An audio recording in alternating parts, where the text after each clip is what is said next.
Example, develop a good communication with your parents from a young age. If your parents have been a little bit hard on you, talk to them. Tell them, you know, my mom, I really can't stomach this. I'm feeling so suicidal. Talk to your mom. Talk to your dad. May Allah subhanahu wa ta'ala give us a good connection. People come to us as scholars, as counselors, and tell us, I'm feeling this way and that way. When in actual fact, they were supposed to confide in you as a parent, but because you are the problem, they have to confide in someone else outside of the home. And a lot of the times it's got to do with the fact that we're not following Islam, but rather we're worried about people around us, and we want the culture to prevail over the religious teaching. And that's where we're going wrong, subhanallah. Sometimes culturally, it might not be normal to marry a person from across the river.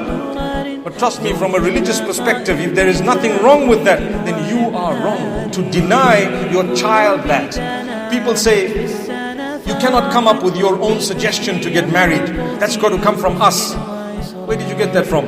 Your own culture, subhanallah. There was nothing wrong in suggesting who you want to marry. Let's go back and look at Khadija bint Khuwaylid radiyallahu anha. Number one, she married someone who worked for her. She married someone who was much younger than her. She was the one who actually, or her side, had actually put forward that whole idea, or we call it a proposal.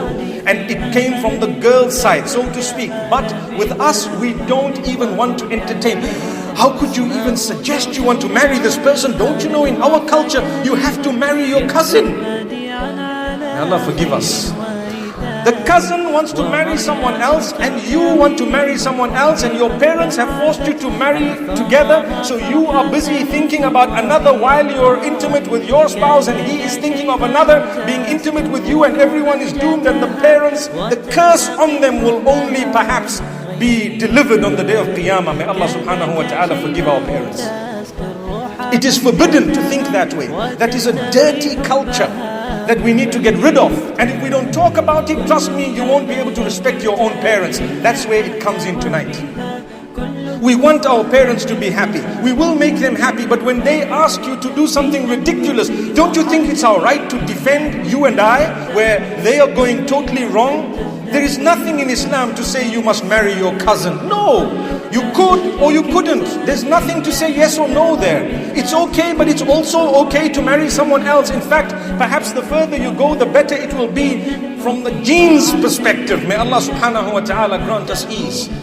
So if your child comes up with a suggestion to marry, and it is permissible in Islam to let that happen, and you don't let it happen, you make our topic so difficult to say making your parents happy when you are not making Allah happy as a parent. So we have to talk about it today. How can I make my parents happy when they haven't even pleased Allah regarding me? It's a challenge we're facing, and it's happening every day. If I were to tell you almost 100 emails a day on this topic that I receive, I wonder about the others, on this particular topic, to say parents have denied. And you know what's happening? Increase in adultery. Sometimes the parents are to blame. I'm not saying those who are perpetrating the sin are not to blame, but the parents are to blame for facilitating it. They could have facilitated halal, but they're facilitating haram because my ego. What's my family going to say? What's this person going to say? How can you marry someone of a different caste, of a different race, of a different nationality, someone who doesn't have a house or a car or a proper job, etc., etc.? No way. I'm not going to let this happen. And then you come and give us a topic to talk about how to make parents happy. Allahu Akbar. You don't even want to make your own Lord happy. Subhanallah. I don't know if the dead silence is because we are parents or children. But my brothers and sisters, wouldn't you agree? It's about time we entered into submission holistically. We don't need to just follow where it suits us. I've kept my beard, I'm done. I've worn my hijab, I'm done. Now I can swear my child, I can swear anyone, I can treat them as badly as ever. I can take my daughter-in-law, son-in-law as a little slave in the home, and I can just go out and gallivant and do whatever I want, and this person needs to do X, Y, and Z.